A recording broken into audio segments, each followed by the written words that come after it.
Hello friends, TJ Lee, Dungeon Master, and all-around great janitor for Dusklight Radio jumping in once again at the beginning of a Nightmare Detectives episode, just to make sure that you aren't starting your journey here, as it will become very, very confusing. So what I'm going to do is just show you where you should be starting. There is a playlist to my left, and it has got everything in order from the first primer, the second primer, the first proper episode, up to now.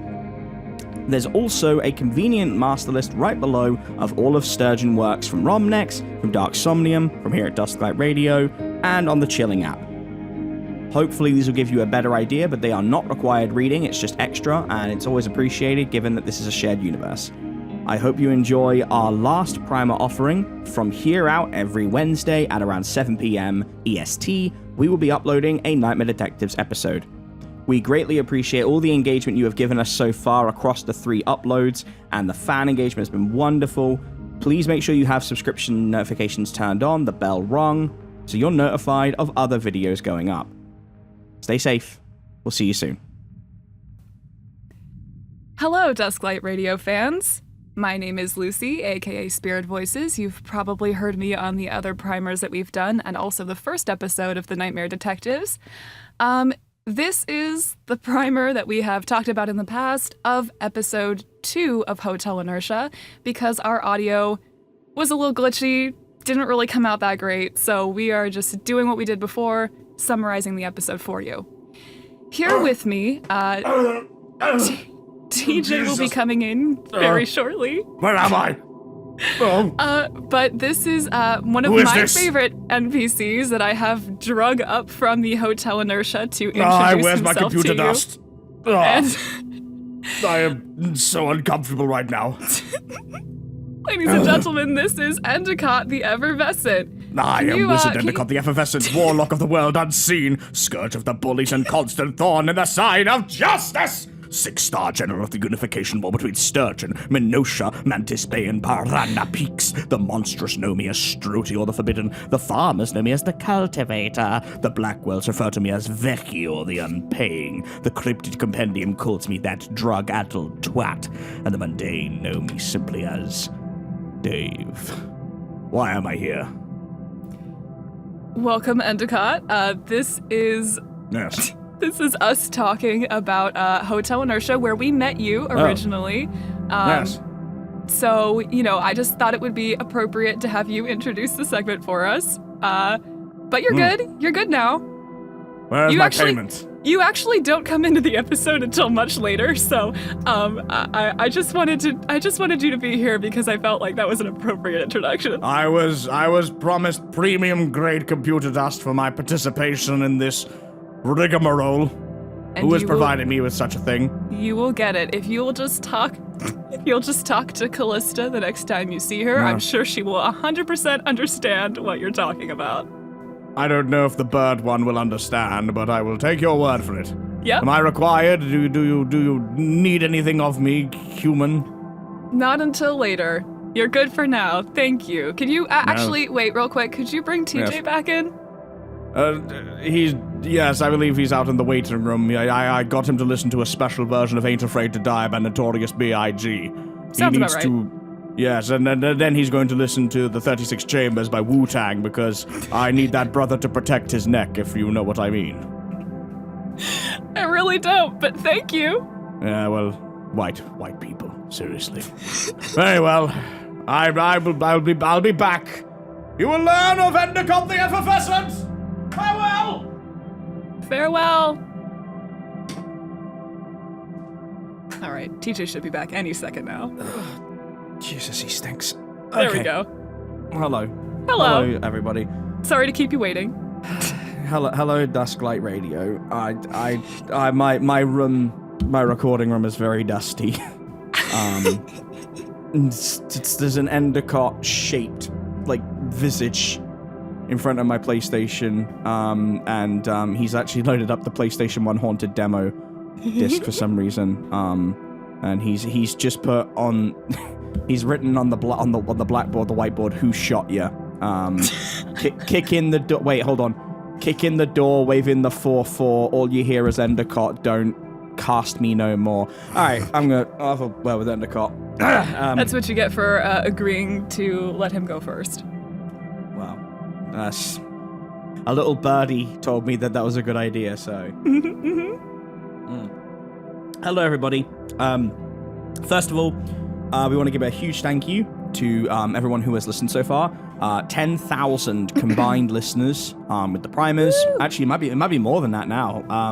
But we had a hugely successful debut.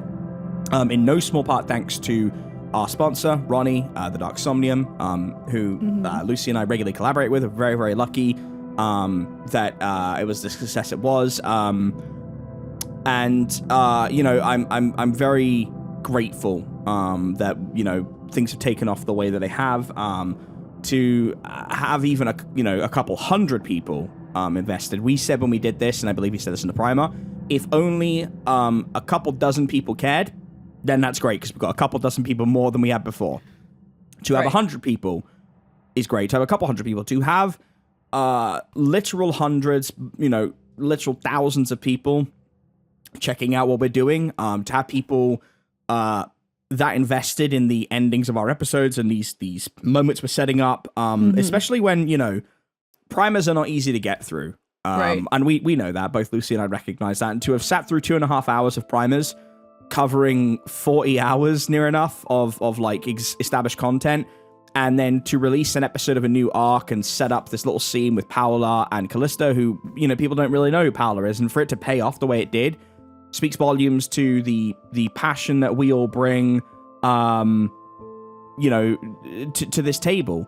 I'm so sorry. I just got a notification that in the same day Donald Trump is being arrested, Boris Johnson is stepping down as an MP in my country. It really is a good fucking day today. Wow. Anyway, moving on. Great vibes for this. Great for vibes. This primer. Anyway, so we're really grateful, because those moments are incredibly difficult to plan, because we do a lot of improv and we know the rough story beats, but when we act them out, Lucy and I are the only trained actors in this group, and I like it that way. I enjoy the natural aspects of what everyone brings. I think Jimmy Quote, unquote, can bring some of the best beautiful, sincere one-liners. Yes. But when we have a moment like that set up and it pays off, we just want to say thank you. We thank you to everybody who's shown interest. We're going to do some shout-outs going forward at the beginning or end of future episodes. I think this is going to go up on the weekend, and then episode 3 will just go up as normal on the Wednesday slot. That's my hope, because I just don't want to have a week gap between pieces. But we're here because the final episode that was corrupted was episode 2, which is a real shame, because it was such a good episode, but there's 5 hours. It was such a long entry, wasn't it, Luce? Yes, it is an investment for sure, but a lot of cool stuff happened that we now get to tell you about. Absolutely. There will be a transcript. I am not going to say it's going to be available when this goes up, because putting that pressure on Lucy is really not fair. But there is a great transcript so far. The first hour and a half is done, so maybe we'll just link that and Lucy will finish it when they have time. There is also a summary document which is complete, which we will be using as a frame of reference. Lucy is tirelessly going through this episode and transcribing it, whereas it could be my autism, but I really struggle to listen back to it with the crackliness for more than a prolonged period of time, and the fact there's 5 hours, it's not fun. So we are going to be summarizing the important parts. We're going to be talking about it a little bit, and we'll bring you up to speed in 90 minutes or less. Yep. Sounds good to me. So, we're gonna mention as well, just off the bat, that there is a character introduced in this arc, who was a player character known as Dahlia, and we talked about this at the primer. At the time, we hadn't fully decided on this, but it's important to mention because fans will pick up on this and ask. Dahlia was introduced and played with us for about Peach, the player character, played with us for about, I think, 4 sessions in total.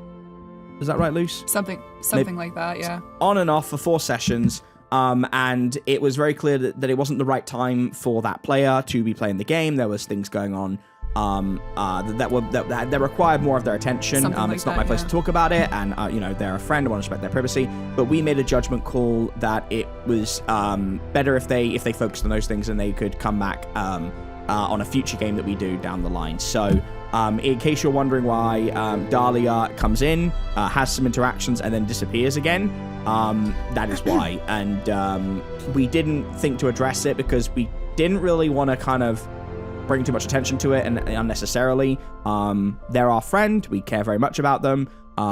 It was just the right call in that situation. So we just want to start off with that because there are some scenes involving Dahlia being introduced here, and you'll hear that name pop up a couple times throughout this arc, and then it drops off.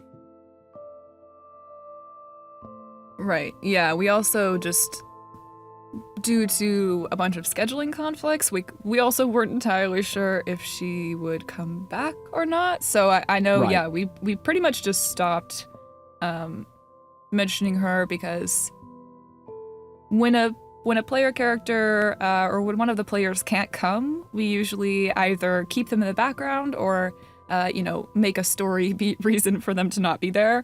And in this case, we were kind of trying to have her in the background until she maybe came back, but then she didn't. So yeah, there isn't really a story reason why she disappears. It's good to mention just so that people don't get too confused as to why one of the players is introduced in this particular episode and then just goes away. So, and I think that's something else as well, is like there's often a misconception that when because obviously this happened in Critical Role. I haven't heard a lot of Critical Role, but I do know this happened. Like, there is a misconception that when a player character is in and then they're suddenly gone, that there's, issues or beef. There's nothing like that.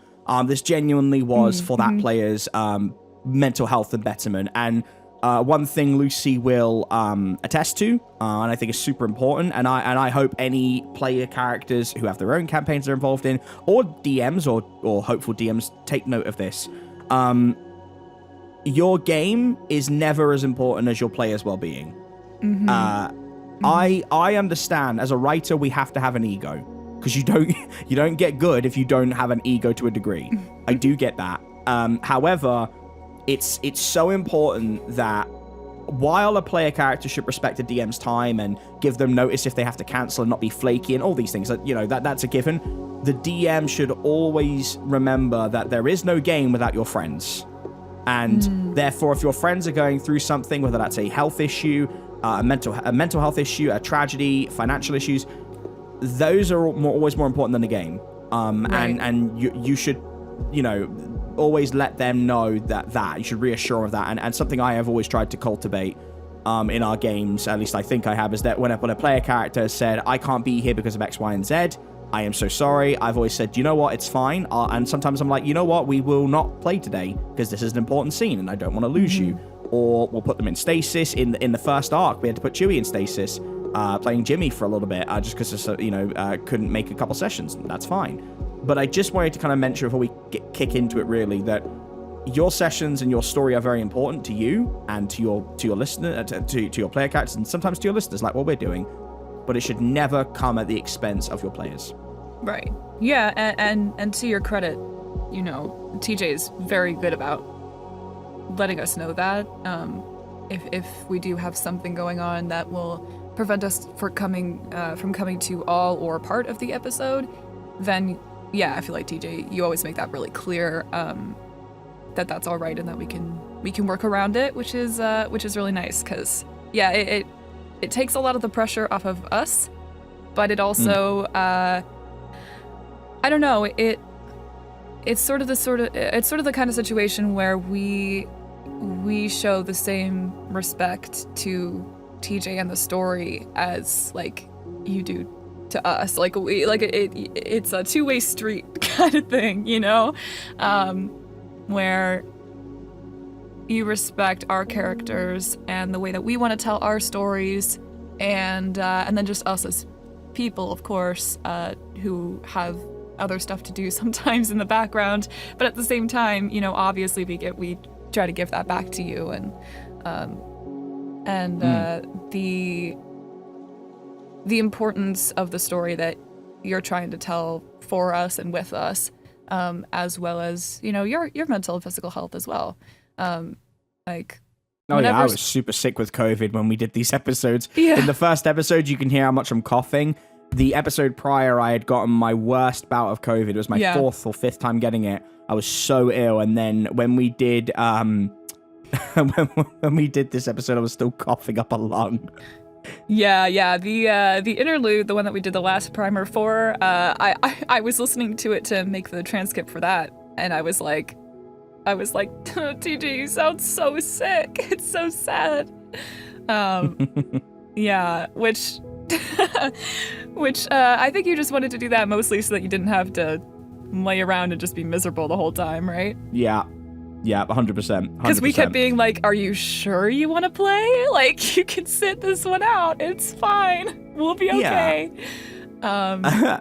I'm going to definitely chapter these as well. For those who don't care about that stuff, I am going to make a point of chaptering this. So if you're not interested in any of this sort of background stuff, you could skip ahead. Like, this is obviously just all sort of window dressing, but because we're doing a primer and, now we sort of know the audience is interested, I kind of want to make sure I discuss the background sort of things. But right. like we missed a session. We rarely miss a session. We're on session, oh my goodness, 40, 45, something like that Something at the moment. like and currently you're listening to session, I think, 10 or 9. Mm-hmm. But like we missed it due to some like pretty heavy news that came out, and we just hung out. And sometimes, you got to make those decisions as a DM, that, if you have tragedy in your life or bad news and it's, you're dealing with something spooky, maybe you don't want to deal with that. But either way, I just wanted to kind of throw that out there in the first sort of 10-15 minutes, just like some advice for DMs. I think what we will do, Luce, is like when we get to the end of an arc, we'll do similar to what Taz does, but we'll do like a debriefing, and we'll take some fan questions, and we'll sort of talk to all of you guys, and tell you how we felt about making this and writing this, because I find the background stuff very interesting myself mechanically. Yeah. And how player characters feel. So maybe we'll do that as well. Yeah. That sounds fun to me. Pretty good. All right, well, without further ado, let's get into episode 2, titled Deep in the Paint, Gunkerson, who I realized was originally Paint Gunker, and then it became Gunkerson in the same episode, and I don't know if I actually had it written down as Gunker or Gunkerson.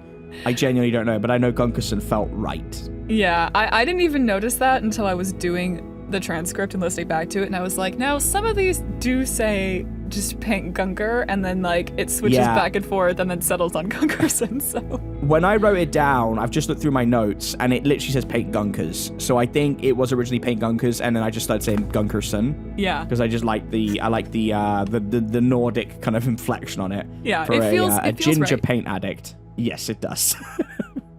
So yeah, we kind of jump back into the scene that we left everybody with, which was the first of the Paint memories, which was it kind of forms physically out of the ground, and it's like a living memory, and it forms a young boy around 9 to 10 years old being dragged by a tall, burly man into the next aisle of paint cans. And we follow Jericho as he scours around and looks to where they're going, and he feels a jolt of electricity as he remembers what this is. And it was a calm evening as a young Jericho Branch fell asleep playing a video game.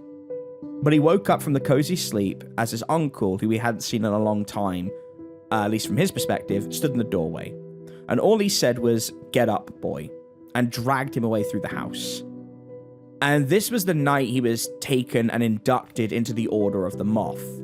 Now, eagle-eyed or eagle-eared listeners will know that is a very specific order that we introduced in the Nightmare Fighting Tournament. That is the order that Eustace de Coulter is a part of. That is relevant, and it will come up in the long run. Mm-hmm. This is taking place inside Sturgeon. It is post-NFC, post all those events, but it is also it's a side story. So there are, like, things that have come up here that haven't come up in the books or in the individual stories, and there are things in the stories that haven't come up as well. So it's kind of in the same universe. I haven't decided timeline-wise where yet, but the Moth exists here in a bit of a different capacity to the way that we maybe know the Moth from Eustace, and we do address that eventually. Mm-hmm. So Jericho feels a wariness about following, but it's an instinct to do so, and he ignores it. He remembers his uncle, and this is in Jericho's words, being an asshole, forcing training on him too young and always being absent. That's why he would just come and go. His current skills can be devoted to that, but he also remembers not having much of a childhood. What Jericho learns is that the night he was taken by him was his 10th birthday. Jericho fought against him, but his uncle was strong and didn't let him go. And he'd learned that his training should only be used in life and death situations, but in that moment, when Jericho saw the hooded figures at the front of the house there to take him away, he reacted with a powerful magical lightning strike. And it killed his uncle. And this is the first memory, this is the first bit of evidence of Jericho Branch's character. And to learn at this early juncture, when, the gang's only been playing for about a month and a bit, that, your character, despite being the debonair, slick, charming, funny guy, he accidentally murders his uncle. Mm-hmm. And he turns around and in character says, and by the way, cannot stress enough, Lucy is the workhorse of our group for having these transcripts. It allows us to go into a lot more detail. So if you want to show appreciation for Luce, go and subscribe to Spirit Voices, binge all the videos, donate, do all that stuff. And Jericho said, "Hell of a show, wasn't it?" And it was a beautiful moment, which is why it's such a shame we don't have it. Yeah. But Flebs, Jimmy, and Margot put a hand on his shoulders. Flebs says, "You had a rough childhood too, huh? I understand." Margot says, "All I saw was a scared child, nothing more." And Jimmy, I'm going to throw the ball over to you, Luce, for this bit, because I want you to... you'll take this reins better than I would. Beautiful moment. Yeah, Jimmy just comes in, we said this before, with, the best, one-liners and deep thoughts. He doesn't speak a lot, but when he does, he says such meaningful things. But yeah, Jimmy says, sometimes the things that hurt us the most are the things we love the most, which is just so good. And yeah, they're all standing together. Flebs, Margot, Jimmy, and Jericho are all standing together, just showing him that sign of physical comfort and camaraderie. And Jericho, he thanks them. He tells them it means a lot to him. And then he walks over and he picks up the paint can, which has by now, stopped playing the memory and is kind of just looks like a normal paint can again.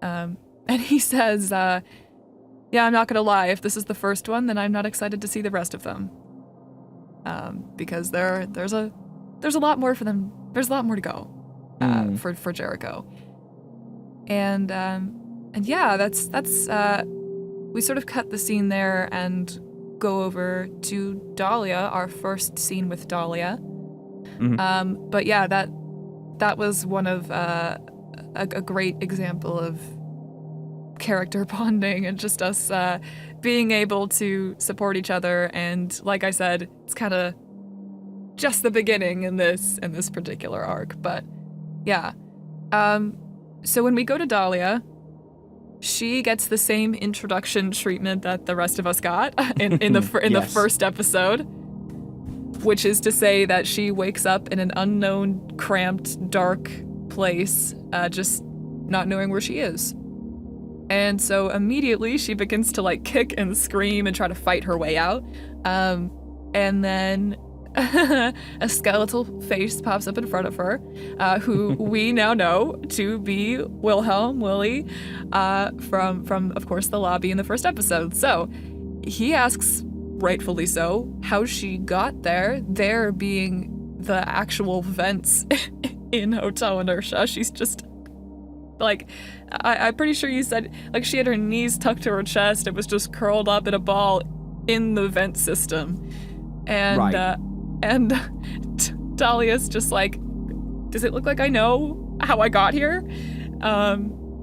So he helps her out. He notices her general attire and the look of her and asks if she belongs with the new staff who had just come in, because as we know from the first episode, there hasn't really been a lot of new people coming into the Hotel Inertia in quite a while, so he just assumes that she's with the Nightmare Detectives.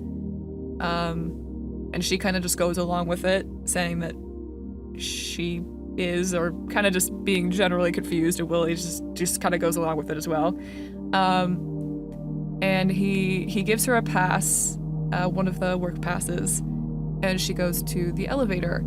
And It's kind of just her instinct which takes her to the correct floor. And I think, I think this is a good point to mention that, like we said in the first episode, or in the first primer, we all have roles, archetypes, character sheets that we chose, that give us sort of our function within the group. Like the divine, the monstrous, the wronged, the expert, the spellslinger. And Dahlia chose the spooky.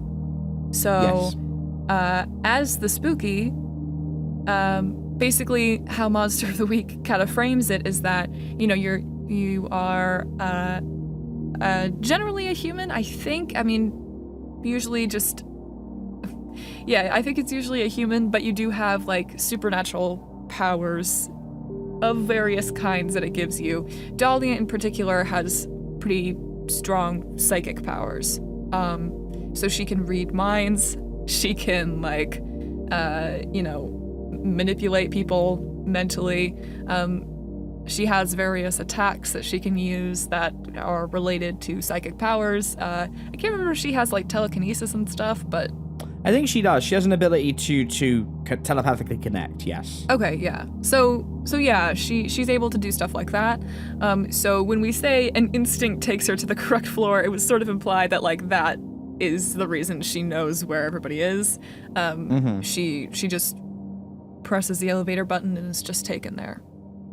So that's Dahlia's first scene, and she is given the option to go to a different floor and just wait for everyone, but she does choose to join the group. So while she's on her way there, and while Jericho and Jericho's being comforted by the other three, Callista has gone off by herself.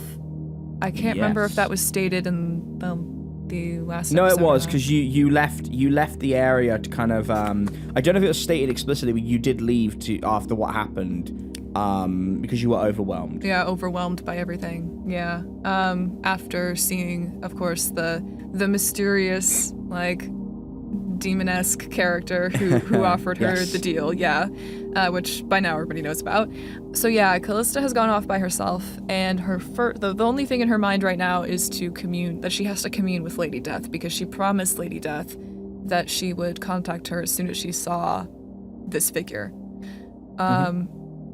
So she sits in the middle of a corridor, just a random corridor by herself, and she communes with Lady Death, and she appears in what is essentially her safe space, which manifests as this beautiful forest, this lush green forest with a waterfall in the back, and Lady Death is sitting by the waterfall, and she is just sort of waiting for Callista, like she knew Callista was going to come. And Lady Death sort of beckons her over to talk to her. Let's see, sorry, I'm trying to find the part in the transcript I'm talking about. It's okay. Because I did not go over this very well in my notes. There we go. Yeah. Okay.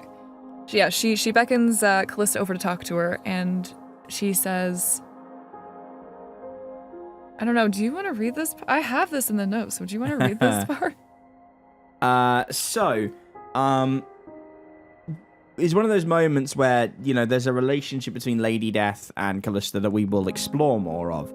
But this is who Callista sees as the ultimate sort of, not just authority figure, but someone that she, really trusts intrinsically. It's her lady, her lord.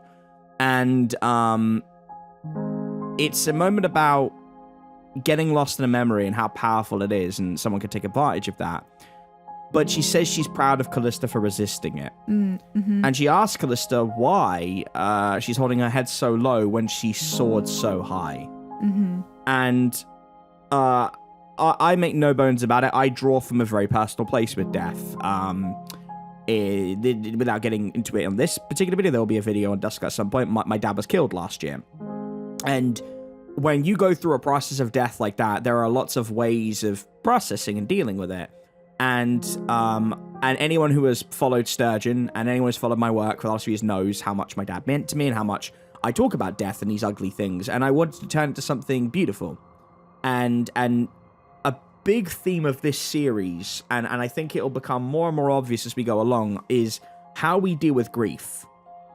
There is a huge underlying thing about grief and the process of losing someone and what you do with that. And we explore it in a lot of different ways. And I don't know if you feel this way, Luce, but when I was looking back on, not just this arc, but the arc that followed it and the arc we're currently going through, it's like different areas and different ways of dealing with loss. Mm-hmm. Yeah, absolutely. And Death says that missing someone is an unquantifiable entity. And Callista needs to hold on to that loss because it's a boost that will carry her through her darkest nights. Mm-hmm. And then she conjures an image of Jericho being surrounded by Flebs, Jimmy, and Margot, where they were comforting him. And she says that's a new love that will help make those wounds heal a bit easier. Callista doesn't need to share the burden if she has other shoulders to help carry it, but Callista does have to let them in. And, Callista is such a beautiful character, one of the first characters that I named and came up with, and then Lucy gave life to in ways I could never imagine. And when we were really strategizing this, I wanted to make sure that there was at least one character who was completely almost alien to humanity, in the sense that not because they don't get it, but because they've been away for so long. Mm-hmm. And thankfully Lucy had the perfect backstory, the perfect concept, and it worked so well so that I could tell that part of the story. And an important thing with D&D, Monster of the Week, any of those games, is you need collaboration. And it's fine to have players that don't know how to act and aren't dramatic. That's why everyone loves Flebs' deadpanness, because Flebs can act and be dramatic, but it's better that way. But having the flip side is having someone like Lucy, who is the best acting partner you could ask for, making those moments so personal. So Callista says she's afraid she doesn't remember how, and Death says being afraid means being alive. Yeah. And I think it's such an important thing. It's a genuine sentiment. I do believe that if you're scared, you're still breathing. And Callista asks, what is she supposed to do now? And Lady Death explains that you should go back and share the burden with others. And one of my favorite little lines, and then we're going to jump back to you, Luce, to tell it, is, what if he goes after them? Meaning the man in the hat, the demon in the hat who offered the deal. And Lady Death says, then you fight them like they took Paola from your very hands. So good. It's a great little line. And the thing is, like, improv is such a challenging thing sometimes. You have to sort of live in that moment and be that character. But I thought, what is the best advice you can give someone like Callista? And you have to relate it to her dead wife. So Yep. we went with that. Yep. And then Callista wakes up, and Luce, I'll bat it back over to you. Yeah, just such a good scene. Both, I'm biased, I guess, because it's my scene. But no, that's Lady Death is always there with like the best lines and the best advice. I mean, she is an entity, so it makes sense. But anyway, yeah. So when Callista wakes up, Gunkerson is standing over her, and he asks if she's all right, because she's, the way she's sitting, she's just kind of half in her human form, half in her battle form, kind of like glowing, clearly in kind of a trance. So he asks her if she's okay, and there's a lot of dialogue about Gunkerson asking her if she drank some paint, and she's like, nope, didn't do that. That's nope. But yeah, Gunkerson tells her that she says she wants to go look for the others, and he says that she should, but they also have a visitor, someone at the doors that is waiting for them, and he asks her basically if she wants to go get them or make them wait there. And that's when Dahlia comes in for the first time. Yes. Yeah, so the elevator doors open, And Dahlia walks in, and I don't know, should we do a physical description of her? Because I don't know if we did in the last one. Yeah, Dahlia is small, and she's got like a purple cloak on, purple eyes, curly black hair that goes down. Peach, the play character, really wanted to have clown makeup, so we have like a little bit of a clown makeup thing going on, but it's like a little bit more, it's less pronounced. There's some like contouring and shading and nice lipstick. She walks with a lot of confidence, I would say. And her pronouns are she, they. We haven't talked about, we really should briefly mention that, actually. It's a good point. So Callista's are also she, they. I believe everyone else is cisgender, as far as I know. Pink Gunkerson is like he, they, but like we kind of go by vibes as well. Like unless I tell our player characters, oh no, like, there are a couple of non-binary characters that come up. But they are much more obvious about it. Obviously, it shouldn't surprise anyone who listens to us. Right? Both myself and Luce are non-binary, so it's something that we're very passionate about having in the game without it being the forefront. Like it's, especially in Pride Month, we're very proud. But I'm a big believer in storytelling that unless it's necessary that it be the front and center situation, which there should always be that, should always be queer relationships, and we've got those as well. It shouldn't be always like constant because we want to make people feel that these are people, not caricatures. So just a little sidebar there, but Dahlia is she, they, Dahlia has a pretty distinctive look, like kind of like clown wizard, I believe is what Peach said once upon a time. Yeah. You know what's funny is you say Dahlia's small. I also thought Dahlia was small. I just did the transcript. Peach canonically said Dahlia's 6'3". Really? Yeah. That is not the vibe I remember. I remember her being tiny. She said she was I think 6'3". Peach retconned that. I think so, all right, too. Well, that, you know what? The player character has to... that's the player character. Like, we can't dispute that. Yeah. But I would say, like, I think that was a retcon because I do distinctly recall, Peach starting off with Dahlia being small. But hey ho, okay. So no, Dahlia is very tall. She's tall. Well, and the funny thing is, she's still smaller than Callista and Jimmy, who are non-human. Correct. And therefore much taller. But yeah, no, I was surprised too, because I remember her being tiny, and maybe she does retcon that later on, but she introduced her by saying she was 6'3", and I remember being surprised. Well, the reason I thought she was tiny is because she's stuck in an event to begin with. Like, they are caught up in there, and they, like, if they're that cramped, how on earth? But anyway, it doesn't matter. So they come out of the elevator, and they start sizing up Callista through, like, the head tilts. They're very standoffish. Like, Dahlia was played in a way, and this is something else. Peach was intent on making Dahlia a standoffish character because they are not good with socialization. They are very defensive. So you will hear Dahlia really struggle to connect with NPCs and other player characters. And that is intentional. Right. And which makes it funny that the first character that she met was Callista, because they're not good at that either. But so they literally start by just, like, Dahlia, like, tilts her head at Callista, like, just kind of observing her. Callista accidentally, because she tends to mirror people, so she does it too. And then they just end up, like, tilting their heads at each other, and Pink Gunkerson's standing there like, are y'all birds or something? Like, what are you guys doing right now? And that's just, it's a really good first impression, but yeah, they aren't very good at talking to each other. Like, Dahlia is kind of immediately distrustful and doesn't even really introduce herself. Like, Callista asks who she is, and she says, my name's not important, but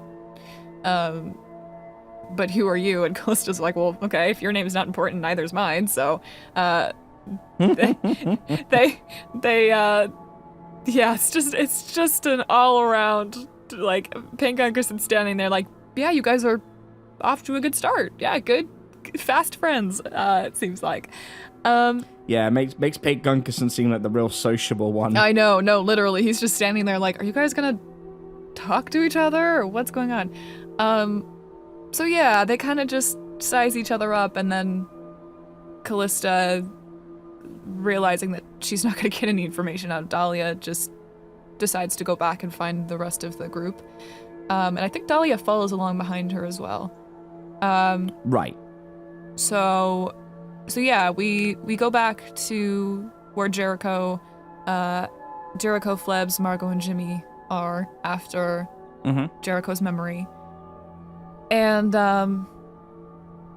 they, Jericho has the paint can now, which is what they visited the floor for. So they start heading back to the entrance. And as they're walking, Flebs, his magic eye, which is a fun beginning to a sentence, his magic eye kind of picks up on some magical traces and leads him to a paint can up on one of the higher shelves that ends up being his own memory paint can.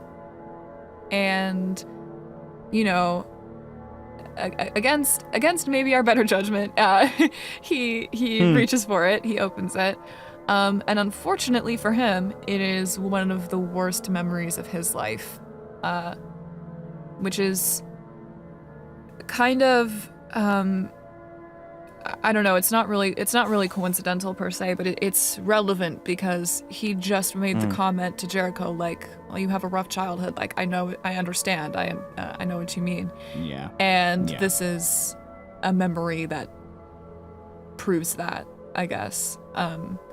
It's basically a memory where Flebs is taken in a similar way to Jericho. He is taken by someone who notices his talents, where Jericho, it's an innate magical ability that they want to sort of train him to be better at and train him to utilize for them.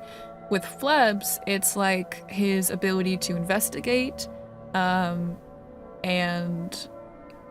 get information and retain information, mostly. It's his abilities as an expert, really. And unfortunately, and fortunately a little bit, just because of how traumatizing, of course, it is for Jericho, those abilities don't make it easy for Flebs to fight back in the way that Jericho was able to. So Flebs was just taken away from his parents, but also from his older brother, who we have sort of alluded to before, is an important character here. Yeah. Oh yes.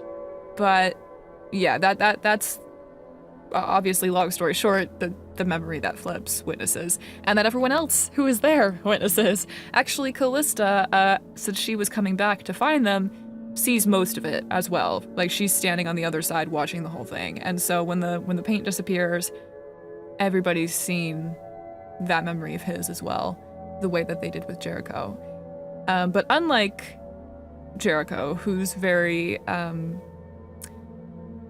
you've been saying, TJ's been saying, like, debonair, like, that's he keeps himself together, I guess. Like, he's very good at that. Like, he deals with things by making a joke out of them, or just sort of pushing through it and not really stopping to delve too deep into his emotions about it. Flebs is not like that. No, he's not. Not even a little bit. And Flebs just starts crying, which is, like, heartbreaking. I remember that being really heartbreaking, is that Flebs just immediately breaks down. And it's a very hard memory for him to relive. And Margot, I remember this was kind of surprising too. Margot just immediately goes over and hugs him. Like, it was really hard for her to see as well. Him being that upset. And like, I remember Jericho was, like, surprised that he was crying like that. I remember Callista didn't really know what to do. She was just kind of walking closer, but then just kind of standing awkwardly on the side, like, unsure how to handle it. So yeah, that was definitely, like, Jericho's memory followed immediately by Fleb's memory. It was a hard really unfortunate. hard scene. Yeah. Well, he This is the thing he about failed our his role, game, so like, yeah, he did. And again, we do apologize. Like, if we, when we're hearing it back, and Lucy and I will try to mark what the failed roles were, and then if I have them in the transcript, I can put them in the chat, and we do live premieres. It just depends, but we do eventually start naming the roles. yes. I think, like, halfway through Inertia, we do that, because I think halfway through Inertia, we decided we were gonna release these, so Yeah. I think about them. But anyway, I have them in the transcript Oh, mostly. I'm there usually you go. able to tell when it's like a failure, a mixed success, or a success. I don't know the exact numbers most of the time, maybe, but I have that marked down yeah. at least. maybe, but depending on how we edit the episodes going forward, maybe I will put those roles actually in the videos. If it's not too much of effort, like I think we could probably do it. As long as I have the transcript, it's not exactly difficult for me to put them in. So we'll figure it out. Yeah. But the thing about our game, and it's very interesting. Like I had a specific tone in mind, and when we move to our next campaign, which we're not going to talk about for a while yet, that won't even debut till 2024 at this. I think at this rate. Wow, yeah. But when we do go over there, I have a very specific sort of tone in mind for both of them. But I'm very big on drama. Not drama that's kind of like namby-pamby and lazy, but some of my favorite things. And one of my biggest inspirations is JoJo's Bizarre Adventure or Berserk. I love My Hero Academia. I draw from those areas. I love, my traditional horror, like H.P. Lovecraft, Tananarive Dew, Carmen Mercado, Edgar Allan Poe, H.P. Lovecraft. There's a lot of places I kind of go to, but I know that the best blend, and especially for a game like this, is to really mix in a mixture of tragedy, drama, comedy, action. So I try and hit all those notes. And in the same episode, and I realized this hearing back our first one, there are moments where it's just really stupid. Wilhelm dancing around to the Wii Shot music and talking about the monkey pit. And then we have a scene with Paola, one of the last conversations you have with Paola. So I want to try and bring that to every episode. Not every episode's going to be that strong, but I do want every episode to feel like we're making progress, but you get a lot of tonal shifts. Yeah. And speaking of which, Paint Gunkerson comes in as Callista sees the paint disappear and walks towards Flebs and Margot. And Paint Gunkerson demands to know if they found any paint eggs, to which the group says they've not. We Paint forgot. is like, all right, yeah, basically Paint's like, y'all need to leave, you need to get out, enough's enough, you've wrecked my shop. And Dahlia, being Dahlia, actually threatens him. And the way I play this game is I don't take it overly seriously, because it's not fun, but I do like to think that if a character is not going to take shit, they're not going to, then I will make sure they don't take shit. Yeah. So, Dahlia threatened Paint, and Paint is absolutely fucking nuts. And so he's like, okay, you want to play ball? Let's get some boiling paint. And he opens a giant vat of it and threatens to drop it on everyone. Paint mace. It gets really bad. Paint mace, that's it. You want to get some paint mace? It gets really bad, and Dahlia is committed to, Peach was committed at this moment to making it happen, and they use telekinesis to get into Paint Gunkerson's head, and it failed miserably, which means that when it fails, it backfires and causes Dahlia to either have a mental breakdown or flee. And Dahlia fled because all they saw in Paint Gunkerson's head was paint. Lots and lots of paint. Yes. It was a moment. It was a moment. It was a moment. I just wanna go over this really quick because I just got to this part in the transcript as well. I want to emphasize how much paint there was. Here we go. I found it. Here's the exact quote of exactly Okay. All right. what happened in Paint Gunkerson's Oh yeah, mind. you're reading the transcript. Yes, I am. Okay, Exactly what happened. Here we go. It is just paint and paint monsters and paint accessories. It is a paint empire spanning the cosmos. Paint stormtroopers, paint monsters, paint trees. And Dahlia, you are not able to probe the mind. You are a remarkably gifted, spooky individual that can do these things. And maybe it's just because it's been a while. Maybe it's because it's your first time sort of getting the cobwebs out. But you were forcibly mentally pushed back by the paint can. And it is enough to just make you walk. You don't say anything. You don't freak out screaming. You just walk away. But I was just trying to imagine the image of a paint empire just taking place in Wow. in Paint Gunkerson's mind. Hey, loose friend to friend, what the fuck is wrong with me? What is wrong with me, seriously? It's so Wow. good. It's just so good. Well, and here's the best part too. Hold on. I don't remember that. Hold on. No, there's more. There's more. When she walks away, Paint Gunkerson later. This is later in the conversation, but I'm bringing it up now because it's relevant. But he said, don't let that one go on. Don't let that one go on their own. They tried to get in my mind. I used my paint technique. My master sensei Steven Seagal taught me it. You keep the hate out, paint in. Keep the hate out and keep the paint in.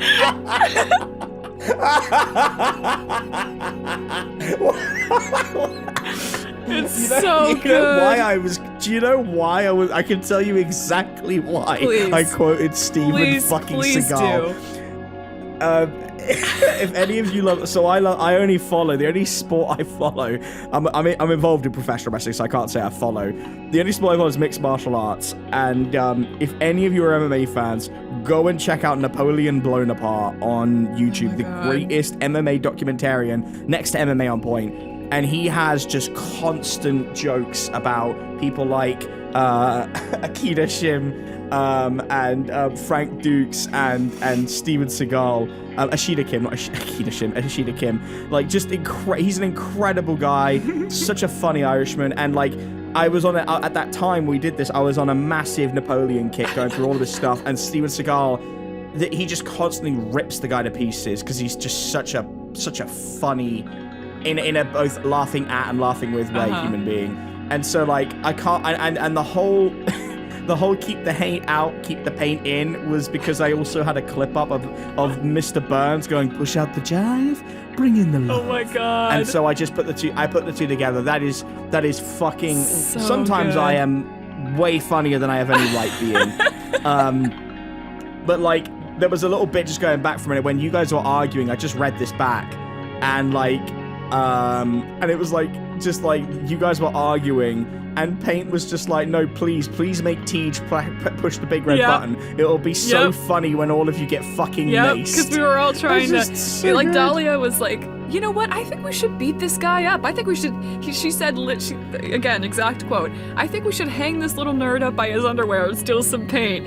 And Paint Gunkerson's like, okay, all right. And he pulls out the giant vat of paint mace. And the rest of us, want to play ball? Let's play the rest ball. of us are like, no, we don't know her. We don't know who this is. Like, Callista was like, she does not speak for the rest of our party. Like, it just... You pulled, that's a Jericho quote right there. That's when things go bad with an NPC. Jericho will almost always they do not speak for the rest of us. Jericho, you're right. Jericho's done that with me. Jericho's done that with Callista. He's done that with you. He's done that with Callista. He's done that with a few people now. So they do not speak for the rest of us. They do not speak for us. They don't speak for us. But this time it was true because we did not know who Dahlia was. So he was like, she does not speak for the rest of our party. And Jericho was like, we're leaving. We're going. Goodbye. And then TJ was in the back like, please let me mace you. It'll be so funny. Like, it's just... They would have gone so bad. It's just so... and I was like, oh, good. We're going to die. We're all going to die. Awesome. Oh, God. It was such a good scene. So... Yeah, that was kind of nuts, and well, you know what? We're gonna hit our under 90 minutes target because we're near the 50% mark right now, or over the 50% mark. So when the gang were leaving, they asked Paint Gunkerson, is there anywhere that we should go? What should we do? And Paint kind of gives a little bit of like lore dumping. Sometimes I will make the players roll for that information. Sometimes if they've been through a situation, I'll just be like, you know what? Like I'll give you some for free because I do think like there are situations, especially when going in the real world, you're not going to roll a sharp check to really find out if the girl at the bar is interested in you, or like if the local garbage man is actually plotting to kill you. You'll normally know from social cues. Well, Flebs did roll for this. Fleb, did he roll for it? He rolled he got a 7. Yeah. Oh, right. Well, there you go. So he did roll for this one. Flexible alternative. Yeah. So Paint tells them they need to go to the Grand Archive. They need to get there and find some information to help them navigate the floors and learn a bit about themselves. It's a safe place, and one of Paint Gunkerson's friends runs that area, and his name is Endicott, who we have now met, and he's a wizard. And he warns them that what they don't want to do is go to the 13th floor. And Paint has that's where we kind of, jump through the flanderizing of the character and go to where Paint can actually be quite insightful. And he says, let me be, we've had a little bit of fun here, a little bit of a heated back and forth, but let me be abundantly clear. If y'all find yourselves on the 13th floor, you see any 13s, you stay in that elevator, you push the button, and you go the fuck away. No matter what's on there, they will try to lure you with promises, things that they say they're going to do for you. They're going to bring back somebody. They're going to, they're going to bring a loved one back to life in exchange for something. You don't take it. What is on that 13th floor, once you let it out, it never stops coming for you while you're in this hotel. And I do love Peach, but while they're having this dramatic moment, Peach is the sound of an elevator button clicking violently can be heard in the distance. He's just trying to leave. And under his breath, Paint Gunkus is okay, that's fine. They're fine. They clearly don't give a shit. That's okay. Good. And then the paint technique. And of course, when Flebs finally sees Dahlia, all Flebs goes is, "Hey there, wait up, new one." New one. And it just... the way... Sorry, hold on. The way that you say it's so good. Yeah, because the thing is, Dahlia has not introduced herself yet. She has not given us a name. Callista's the only one who's asked so far. She just said, I don't... It's not important. We don't know who she is. Can't stress this enough. So yeah, Flebs, Paint Gunkerson's okay, stick by her. Don't let her out, don't let her go on her own. And Flebs is just hey, new one? Wait up. And TJ just goes, yeah, that's so... New one?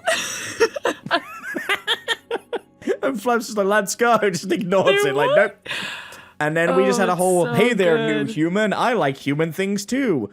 Like drinking water and breathing. Human things. Oh, it's just... I am normal. My name is Flebs. I have book. It tell me many normal things. Oh my god. It's just, yeah. Yeah, it's really good. So then we go into the elevator, and I explain that this area is actually quite big. It's a pretty spacious room. It's like a little living room. It's got a recreation area, a couple beds, a vending machine, a gashapon machine. And this is where the gashapon comes into it. And the gashapon is just like we said in the other primer, it's just a way for the players to get a little item that might be helpful, might not. As I've said before, I unashamedly wear my Adventure Zone love on my wrist. We have small homages, nothing major. Excuse me, we don't have anything that's, ripping off something they've done, but we have certain little moments. There's no Fantasy Costco, for example. I wish. I wish we had Garfield the Deals Warlock too, but I don't want Griffin to that would be plagiarism, so maybe we can't go that far, but we just love the Adventure Zone so much. So I then explained that, we're going to have someone else to do the panel to turn, as I explained in the first episode, you guys have obviously heard it. When you roll, I think it's a weird roll to touch the elevator doors, and I had several dozen floors ready, some of which were just prompts, some of which were very fleshed out, a fail meant to a bad floor, which I had I knew which ones they were going to be going to based on which they rolled. And then I said, I'm going to exclude Dahlia because you just joined, and Callista because you just did. And then Dahlia says, what if I tap the button? Or what if I want to tap the button? Think about it. I was the one nearly running up to the elevator trying to fucking go. And I was like, you were just pushing the outside. Okay, well, how about this? And I agreed. And then Peach had a fail roll. And so did Margot. It was unfortunate. And Jericho unashamedly cheated. Dahlia was getting close to pushing the button. And Jericho, because he rolled a success, he swoops in and steals it. And the first interaction the two have is Dahlia calling Jericho a dick, and Jericho saying, "Nice to meet you." So very, good. Very appropriate. So in character for both very of them. Very appropriate. So this is where... Which leads us into one of my favorite scenes, and I'm going to get you to explain it. So I was just going to say, this is where my transcript ends for the moment. I've only made it that far. I just started doing it yesterday. So we don't have exact quotes anymore from here on out, but here's the thing. Okay. Here's the thing.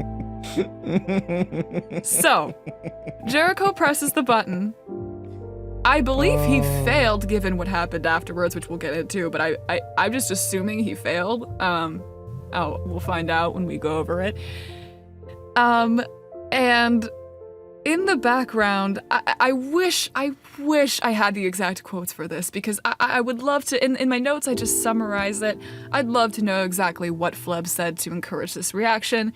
When you guys listen to this, you'll probably be able to listen or to read the transcript. Something about World of Warcraft leveling, I think it was. It was some World of Warcraft joke. It was something about low level. Right. It was something dorky, which we know because in response, Jimmy punches him in the stomach. Now, I know what you're thinking. That's too far of a reaction. I think what Chewie was intending was for it to be kind of like contributing to the bit, right? He was just kind of doing the like, stereotypical bully thing of like, oh, you're being a dork, stop being a dork. Here's the problem though with Jimmy. He is a Sasquatch and a tank, and he's very strong, and Flebs is not. So what happened was Jimmy punched him in the stomach, and regardless of whether or not it was a bit, it did fuck Flebs up. Like, I think Jimmy rolled a kick some ass roll, and it was like it was a complete success. It was somewhere above 10. So, yeah, it genuinely, I think it broke 3 of Flebs' ribs, and just sent him flying back against the back of the elevator. And I remember everyone being like, why did you do that? Like, that wasn't supposed to happen. And at the very least, it gets Dahlia's name from her. I don't remember how that happened either, but Dahlia does end up introducing herself at this point. But yeah, so Flebs is now against the back of the elevator, coughing up blood, like literally, injured enough that we have to go back and heal him. Jericho and Callista go attempt to heal him. But, and this is sort of where one of those tonal shifts you were talking about happens, because that was, it was kind of a lot, but it was also really funny just because it was not intended to happen. It was a very interesting moment, but as we're doing this, Jericho has already pressed the button, so we arrive at the floor we were supposed to be on, and the elevator doors open. And immediately there is like darkness around us, and there's a hooded figure in front who immediately just attacks Jimmy with a bolt of lightning. And it doesn't do much to Jimmy because he's a tank, and I think he might have dodged it. But that's enough to get us to realize, like, we're in combat. This is bring us back to the current situation. As we're fighting this hooded figure, who we don't, have any way of knowing who it is or what it is, Dahlia,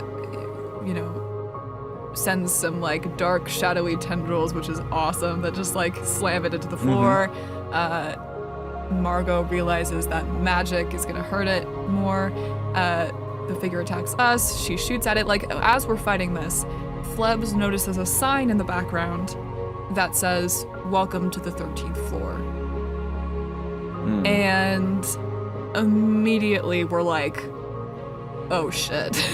we are not where we're supposed to be. Obviously we're in combat, so we don't want to be here anyway, I don't think, but it's, Paint literally just told us we can't be here, and this is where we ended up. And because of the roll, like, I did not plan this. I was very much intent on this arc will go as long as it needs to, and you guys will go where you need to, but obviously the rolls dictated that. And the background system I utilized was I had all the floors, I had them based on the rolls that were given, and then I would do a separate roll to determine, so say there was 10 failure floors. The roll I would do would determine which one they went to, and they went. It wasn't. This ironically is not even the worst floor. It was the second from worst floor they could go to, and they went there. And at that moment, they realize that they're faced with a 13th Sentinel. I believe there was a roll, like a history roll, so or like too. Flebs might have rolled to find out.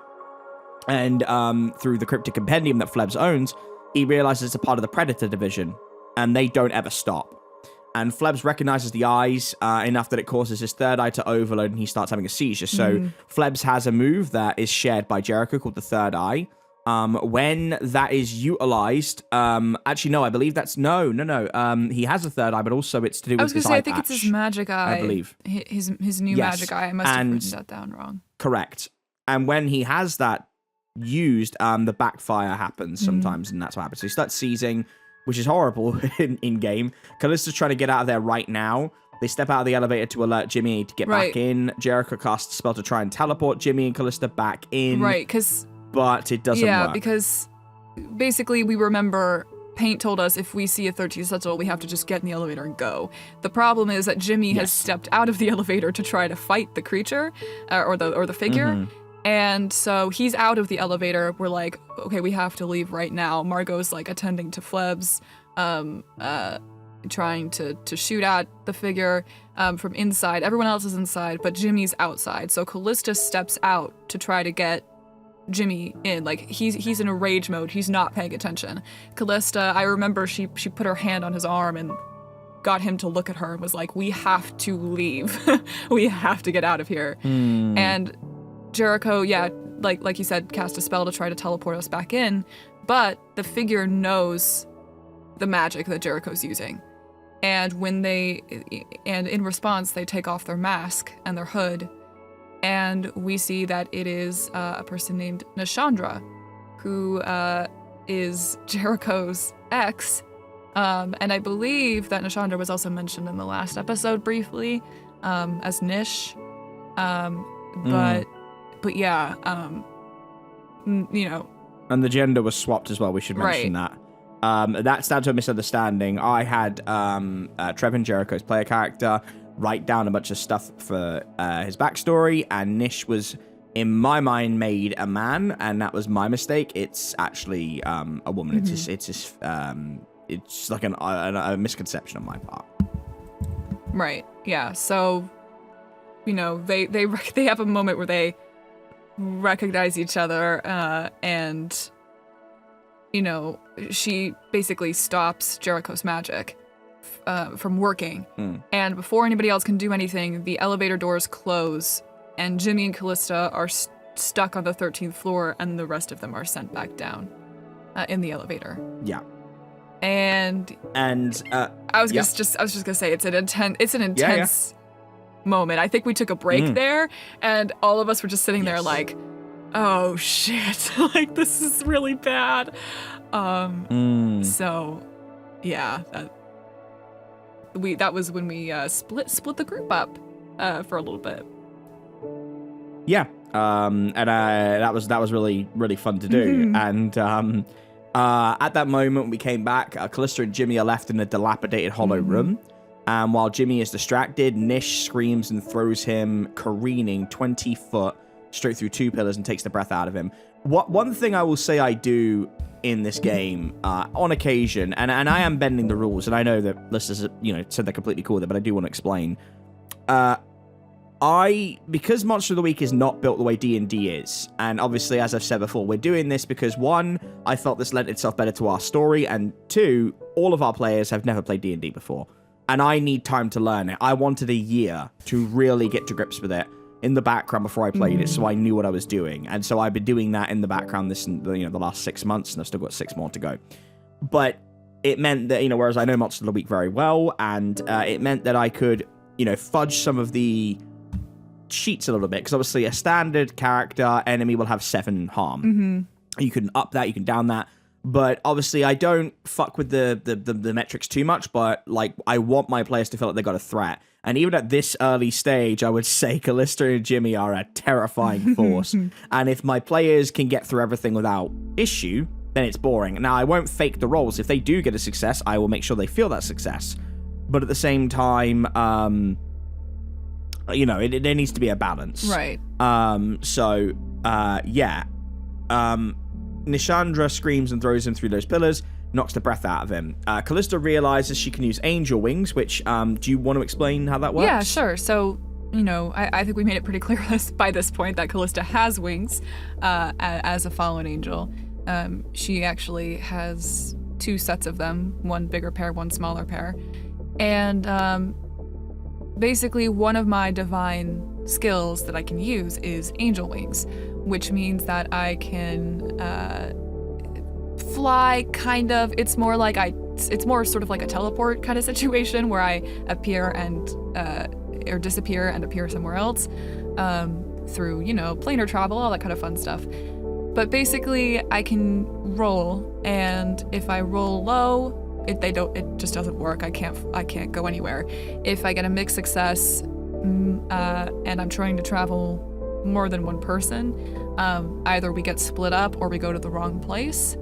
And then if I get a full success, we go to wherever I want to go. And I can only transport to places I've either been before or to a person I know very well. So that's one of my options if we're in a tricky situation like this one, and I can't use them all the time. I can't just fly around wherever I want, or whenever I want. It's kind of otherwise it'd be kind of an OP effect. But every once in a while, like this situation, it is important that is one of my options. So I think at this point I was trying to figure out how we could get out of here. I think I might have rolled. I think I did roll to read a bad situation and ask what's our best way out. And so it was angel wings.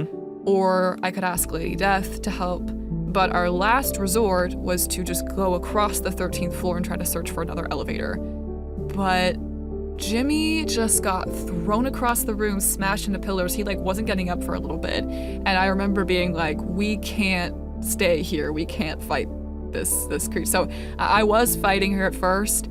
I attacked her. I tried to slash her with my scythe. But Jimmy was already hurt pretty bad from that. He healed himself a little bit, but even as he did that, Chandra was conjuring an obsidian blade, and there was a fog around us that was making it hard for us to breathe. And she attacks Callista. She slashes the back of her leg, and it takes her down to one knee, and as she's on the ground, she reaches up for him. She hits Nashandra in the face and kind of grabs her forehead and inflicts smite, which is another skill that I have, to blind Nashandra temporarily, obviously. And using that as a distraction, Callista runs over to Jimmy. I rolled to use my angel wings, and thankfully I succeeded, thank God. And as we left, Nashandra managed to say before we were gone is, no matter where you go, I will not stop. I will never stop. And the last thing that we see before we disappear is 12 more figures appearing around us, about to swarm and come upon us as we disappear and reappeared back in the lobby. And I remember TJ said, even as immortal creatures, because we are both immortal, Callista's lived way longer than Jimmy, but we both lived quite a long time in comparison to humans. And we have never come closer to death in that moment than we have in the entire campaign so far. That was certainly, that was enough to even shake us, our characters. So yeah, again, an intense scene there. But at that point, we go to the rest of them in the elevator. Actually, we go to Flebs, who's still seizing, who has a flashback. He has a flashback. We just say a figure from his past. But it is his older brother, Nardalus. Again, this is where he starts to come in as an actual character, rather than just a memory from Flebs. And he realizes that, as they're talking, Flebs realizes that he thought it was a dream. It was kind of like a dreamlike state as he's seething, but he realizes about halfway through it's not a dream. and that it is a live mental connection, and that his older brother is somewhere in the hotel reaching out to him. So Nautilus basically warns him, he says, everything you do it for her, being their mother. And don't seek me out because you know what will happen if you do. And then that's when Flebs wakes up. Yeah. We won't say too much there. Yeah. I think that's a good little bit there. I quite like that. Yeah, it's just an illusion. Yeah. And we will get there. A moose-boosh. We will get there. We just had Flebs' memory. We just had Jericho's memory. This whole arc is us exploring our character backstory. It is. And we'll definitely talk more about it because I'll end up repeating myself in 9 weeks when we get to the finale. Right. But the point of this was the first proper arc, and I think that it was important that we went through backstories and whatnot. We're telling a year-long story, or I should say 2-year-long story inside of maybe 9 months, 10 months. Because we run a session twice a week at the moment, whereas when we do D&D, you can't do that. So, it was just to see how much we could fit in. But, the rest of the gang is sitting there in the aftermath of what just happened. Jericho says he knows the person Callista and Jimmy are trapped with. Margot probes for more details, and Jericho admits it's a disgruntled ex. And that he encountered her in a dream, and the dream said that Nish was looking out for him. The group comes to this huge sprawling hall, with this huge skeleton in the center of a sea of books. And a figure at the end of it proclaims that they've joined him. He says, I would come to you, but I'm dealing with a bit of heavy reading, as it were. And he tells them they've arrived at the Grand Archive. And the voice asks them to introduce themselves, and he promises not to cause them any harm. In fact, he says that he's the one they've been waiting to see, and that he's associate to Madame Nell Lockwood, who, as we've established, despite being one of the most well-known fan favorites in the Sturgeon universe, she runs the Nightmare Detectives, the office of which our group is a part of. And probably the name we're always going to stick with. Even when this campaign is done, I'm probably going to stick with the Nightmare Detectives, because it's quite a catchy name, I think, anyway. As you now know, he gives a Usador-like introduction. Shout out to Hello from the Magic Tavern. Luce and I are big fans.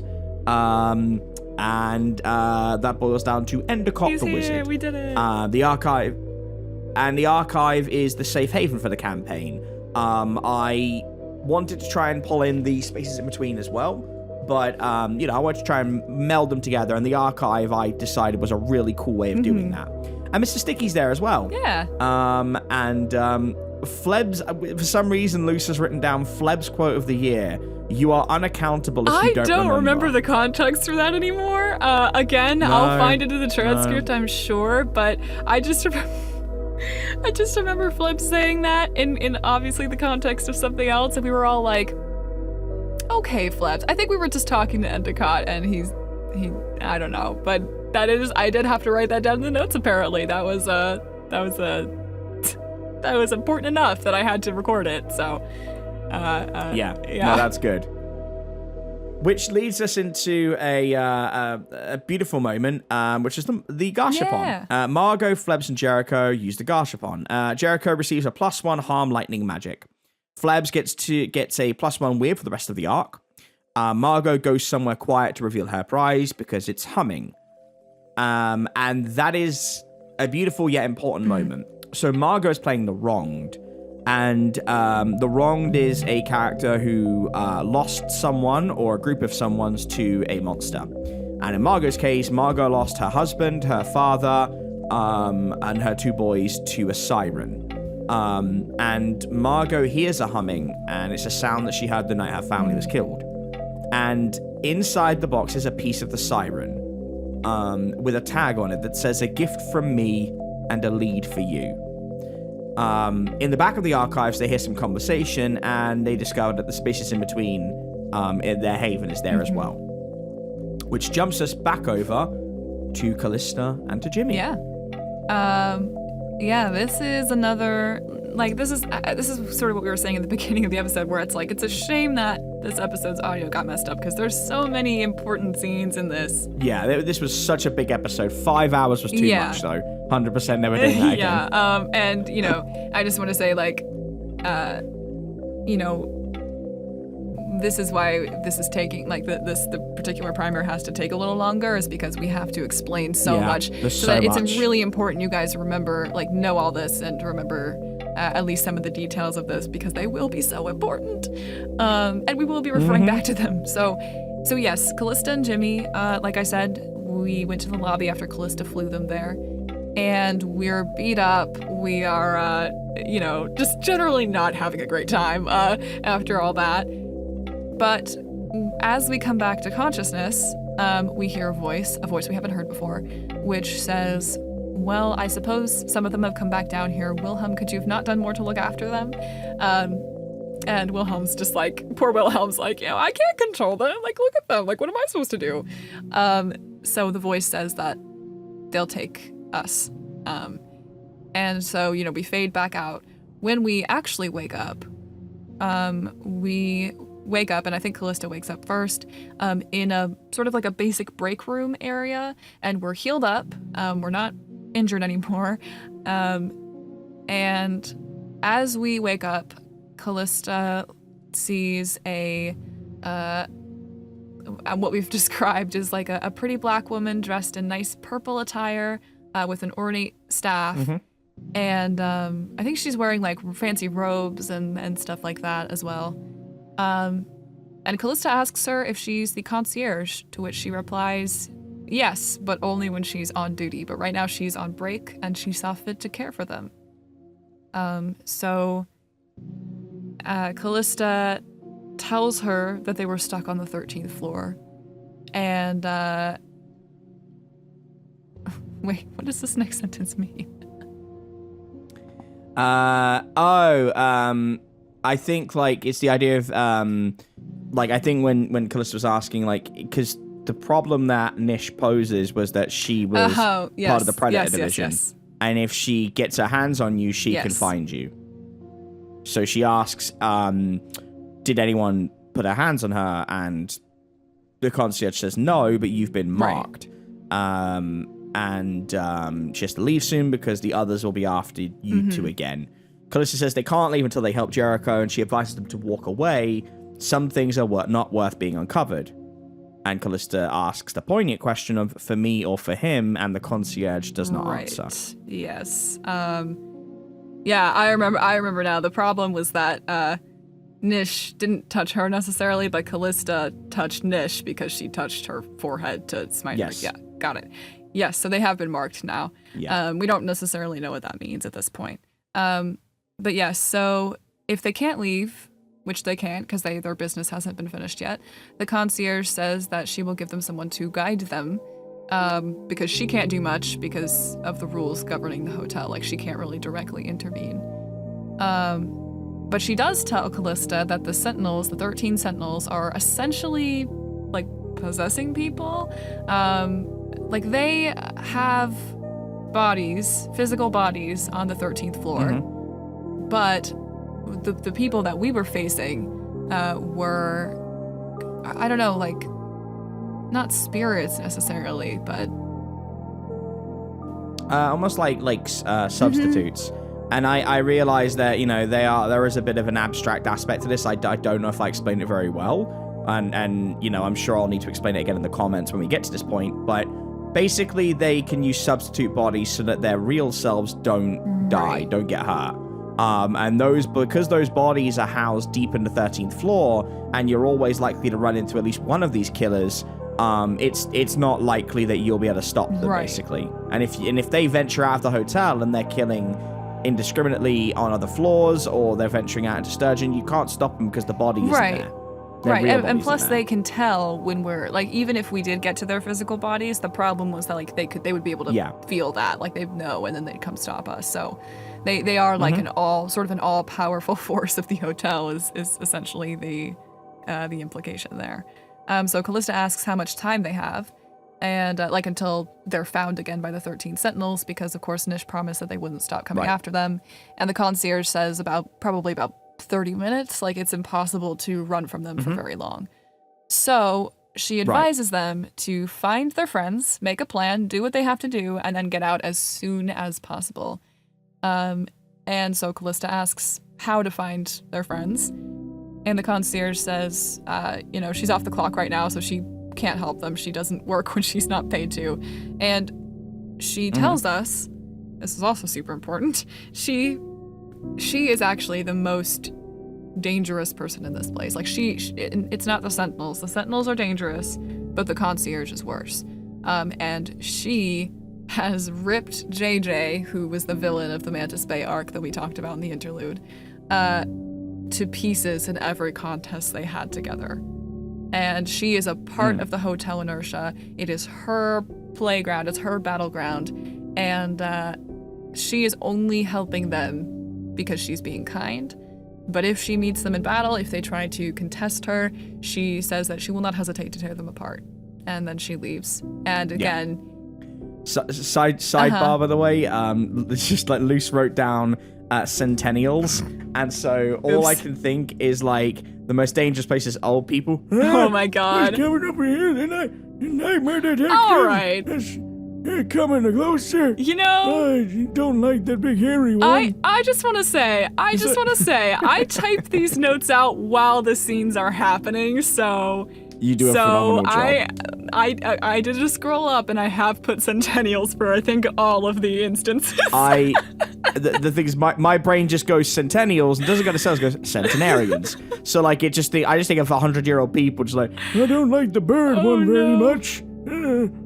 That's the most dangerous force in the hotel, for sure. Yeah, 100-year-old people. They got experience. Jimmy says he thinks Callista saved them, but she says she just got them out. She couldn't have healed their wounds. Jimmy thinks he may be marked as well, but Callista says it doesn't matter because they'll stick together either way. And Jimmy says they'll fight together till the end if they have to. And Callista smiles and says she hopes it doesn't come to that. And it's nice because there's some moments of opening up that are sort of manifesting here as well. Yeah, so they have that little moment, but like the concierge said, she's going to send someone to help them, to guide them through the hotel. This is where that happens. The doors open to this, like, this German man named Mueller. And he's, like, really pleasant. He's really, like, excited. Isn't he, like, really excited to see them? I remember him being, like... Yeah, so... Wilhelm tells you to stay, like, he says at the end of the first episode, like, say hi to Mueller for me. And Mueller's just super, he's a really, like, oh, hello, there's a very good to meet you, yeah. Oh, you are so fascinating. Do you like the dog? Like, he's super pleasant, super friendly, like, super caricature German, not proper German, just caricature. And he's got a little dog named Schnitzel. Who likes Callista. I love bringing animals into this game so much because the animals are always good boys and girls. And apparently Callista thinks dogs don't like her much, which is it's because all the dogs she's only met Cheddar and Schnitzel, I think, are the only two dogs she's met so far, and they just like are so fascinated with her, but Callista's like, I don't know about this. I don't like the look you're giving me. Yeah. Mueller says that they can get to their friends if they focus on energy, something given to them by someone else. Jimmy still has Jericho's bullets, so they focus on that. Because Jimmy was shot by Jericho in the Mantis Bay arc, and that bullet, it's fascinating, and he never got it removed, so they can actually track him through that bullet in Jimmy's body, and they make it back to the Haven. At which point, I think we're skipping ahead a little bit here, so I apologize. But Callista then decides to... Oh, no, that's right, because I think did you fail the wings roll? Was that why it happened? So I think why I skipped ahead in the notes is that, like, we basically got there. We made it. Jimmy and Callista went back to the Haven, and I think everyone else was already doing their own thing. So Endicott was the only one there to greet us, and he was basically just said, like, like, feel free to go do whatever, and we didn't see the others yet. So what happened was I decided to go to the Gashapon. I think both of us decided to go to the Gashapon. Yep. And because everyone else had already done it. And it didn't go well for me. I think we talked about this in one of the other primers, that Callista has terrible, terrible luck with the gashapons. This is the third attempt, third fail. And this time Callista got her wings stuck in the gashapon and flails around until it gets pulled out. And I decided, because this was a terrible fail, this was a 1. It was I think something it was. real And I was bad, like, and I was like, I have to really rub it in. So I played some really bombastic music, and I said and that's why he goes, congratulations, you have won the Dumbest Fuck Award. For failing the gashapon multiple times, confetti comes out, and like a little party hat is affixed to Callista's head, who's sitting there on her butt looking sad.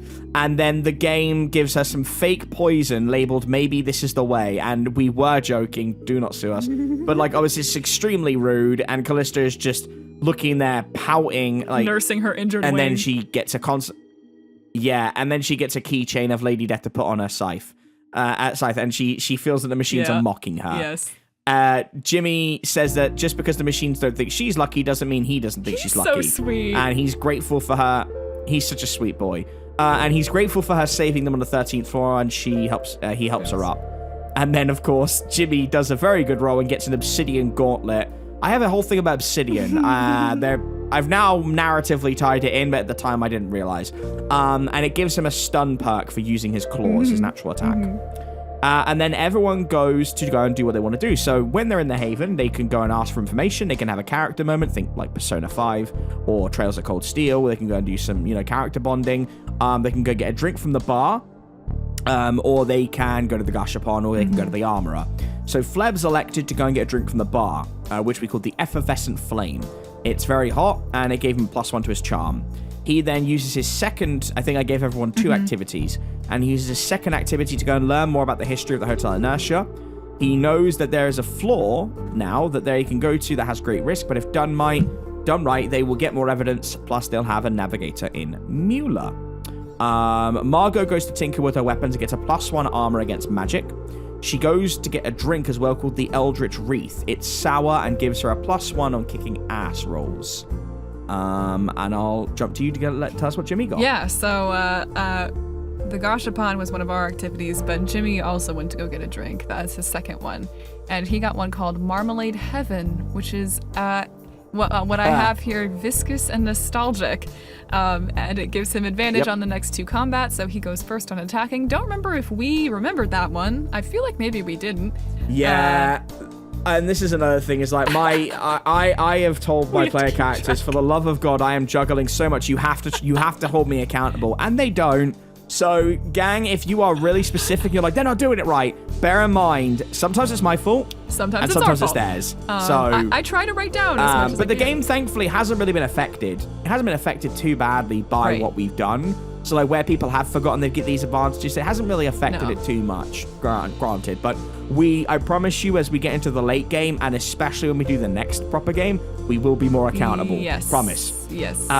We do. Yeah. It is just hard for us to keep track. And I try to write down as much as I can, but at the same time, I can't look at my all of my notes for the entire session. So I know I forget stuff all the time.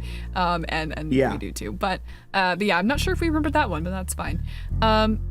What I don't think I got a drink, but I ended up going to Endicott and asking more about the Sentinels because Callista's still shaken up about that whole encounter. I did put Sentinels this time. I didn't put Centennials. Great. Awesome. Love that for me. So she... Okay. How do we explain the computer dust thing? Should we do that real quick? So Callista goes to Endicott and goes to learn more about the Sentinels, and she walks in on him and Jericho huffing computer dust to get high. I wanted Endicott to have a truly quirky personality and be completely chaotic, and I decided that the thing he would do is huff computer dust. So he does it all the time. All the time. Whenever he gets the chance, he will do that. And he will offer it to us. So he offered some to Jericho, and Jericho was like, sure. He shares. Yeah, Jericho feels a kinship to Endicott without really fully understanding why in that moment. Callista asks about the Sentinels, but Endicott says that she's not the one he should speak to. Instead, he asks Jericho if he remembers the Chandra. And he says he somewhat does, but not really. And Endicott says Jericho has met Endicott before, met him before too. And through the role that Jericho gets, which was a 12 or 13, I explained everything, which was that the 13 Sentinels are bloodhounds for dissidents. They're the imprison and people who cause problems. They're not a free will. They are honed into servitude forcibly by the Grand Master of the Order of the Moth. If you want to eliminate the 13th floor, they have to go after the concierge or find all 13 bodies. And we are now in the last little bit, so thank you for sticking with us. But Jericho is then handed a small package. And Endicott says, this was instructed to be given to you before you disembark from the Haven. It's the second piece of evidence, and I'm sorry to be giving it to you. And it's the contract for the 13th member of the 13 Sentinels. It's a contract that Jericho signed to become one of them. He signed his soul away in servitude to the Order of the Moth. And I believe, because I was on a huge John Wick kick at this time as well, by the way, if you haven't seen John Wick 4, one of the greatest action movie of the 21st century, go and see it. And so I borrowed the I have served, I will be of service. And that's where we wrapped it up, I believe. It is. Yeah, that was like the ending scene where it was revealed another piece of evidence that Jericho, signed his soul away. Just over 90 minutes. Nice, we did it. Yeah, there was a lot of information in that one. There was so much. My goodness. That's a hell of an episode. So Deep in the Paint, good, Gunkerson. so good. And again, this is part of the reason why I'm working on the transcript, because I want people, if you don't, because again, I can't stress this enough, the audio is glitchy and crackly and all over the place, so you could at least read it, maybe? There's like some way that you can see what actually happened if this primer is not enough for you and you want to go back and look at some of the scenes we talked about. They will hopefully, and you know, like we said earlier, I'm not sure if it'll be up exactly when this primer is, but I will be finishing it soon, at some point. So, but yeah, like we said, a lot of information. If you're still here, you have an advantage because you will know what we're talking about in the future episode, which is great. Great for you. But just generally speaking, just want to reemphasize how lovely the response has been in our previous videos. Oh yeah, and my goodness. It's so exciting, just from just from a character perspective. It's just so cool to see everyone talk about our characters, like you're starting to know them now, which is great. It only gets better from here, I think, personally, like across the whole arc, and also in the future arcs. It just keeps getting better and better. So I'm just so excited to see you guys follow along with it. But yeah, after this, I mean, the rest of the Hotel Inertia episodes are recorded. Like they're already, besides the editing that we have to do with them, they're already like rendered and everything like that. Yeah, and we're talking about so you know, and I'll say this here as well. There are 12 chapters, 12 sessions in the Hotel Inertia arc. So this is, obviously, we've had session 1, which was Welcome to the Hotel Inertia. This is episode 2, Deep in the Paint, brackets Gunkerson. Episode 3 is called Under a Blood Red Moon, and that will be going up. So if we do, I'm hoping I can put this up tomorrow. We're recording on a Friday, so hopefully Saturday when you hear this, or Sunday, and that would give a nice 3-4 day gap, and then episode 3 will be on Wednesday. I'm hoping, I want to keep every episode once a week. So you have, you know, a good couple months of, you know, these, and if the response... there's a couple things we're debating, and maybe I'll put this to a vote because I do want to make this last. But if we do get, you know, consistently keep getting 2,000 views, like, and really have invested listeners, maybe we'll do twice a week. The other thing we're debating on doing is you know, getting the episodes ready and then having them downloadable and listening, you know, maybe a week prior to them going out for people who subscribe. If we put them on a like a Patreon or something like that, but we haven't really gotten that far into it. And for me, I want to make sure that people are really invested and that we've earned the right to do that first. You know, we're not in any hurry. I would say we have, you know, at least 3-4 more arcs after the Hotel Inertia.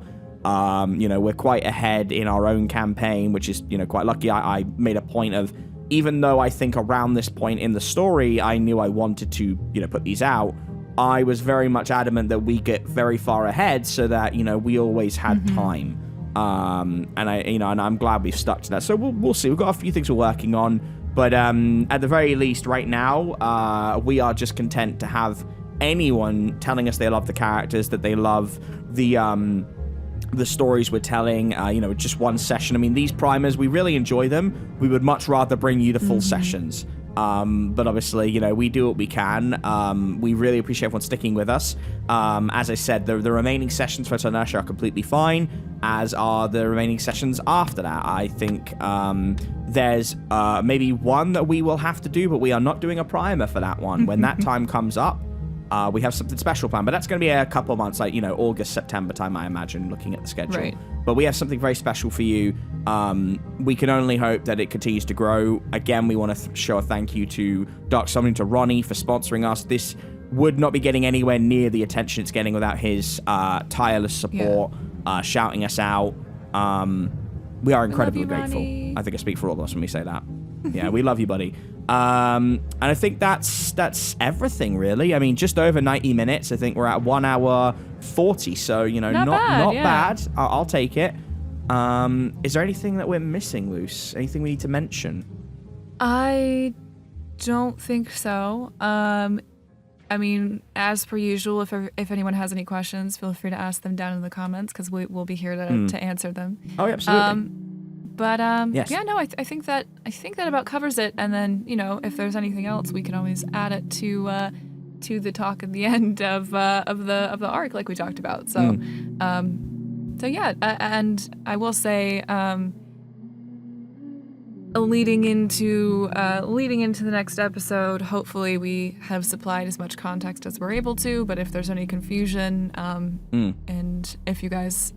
Yeah, in the comments. Right. Like, if there's anything that you're like, I have no idea where this came from, can you, like, we're happy to provide any additional context and all that kind of stuff, as long as it's not, like, spoilery stuff. But yeah, so just let us know, because, we're still very new at this, and can't stress enough how much we were not planning to post this when we did it. So, yeah, we're figuring it out as well, but hopefully you guys, I mean, by this point, with this being the third primer, hopefully this has been somewhat entertaining for you guys, in place of the actual episodes. But I'm personally super excited to put the rest of the actual episodes out there, because I think that they're just they're chaos and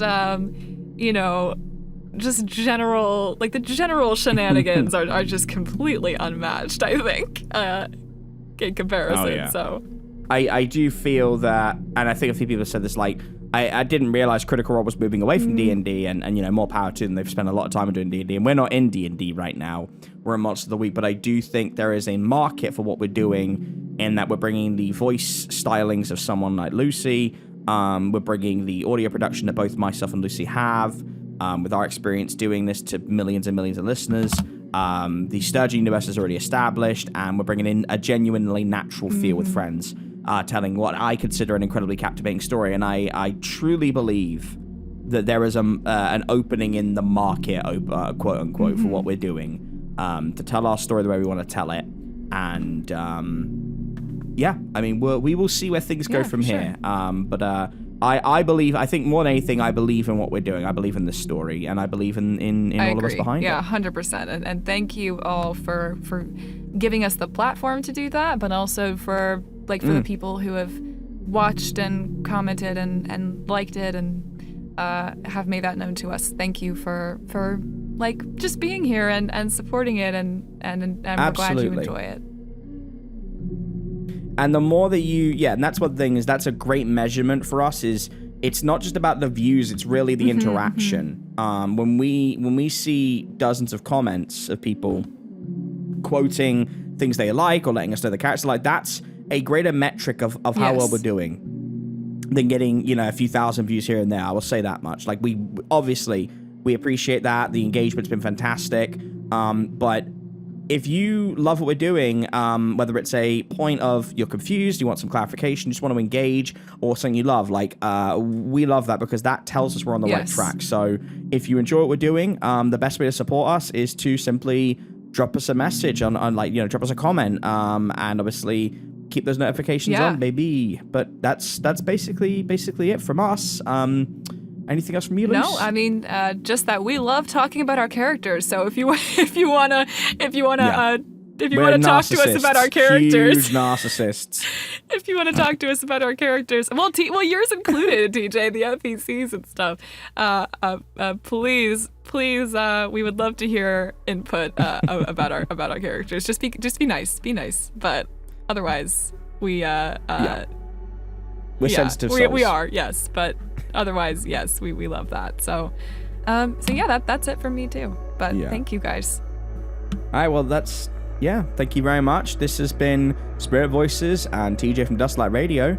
Thank you for listening to Primer 3, The Final Frontier. New episodes will resume as normal in the Wednesday slot, and we will see you again when dusk enters the station. Take care. Bye, guys.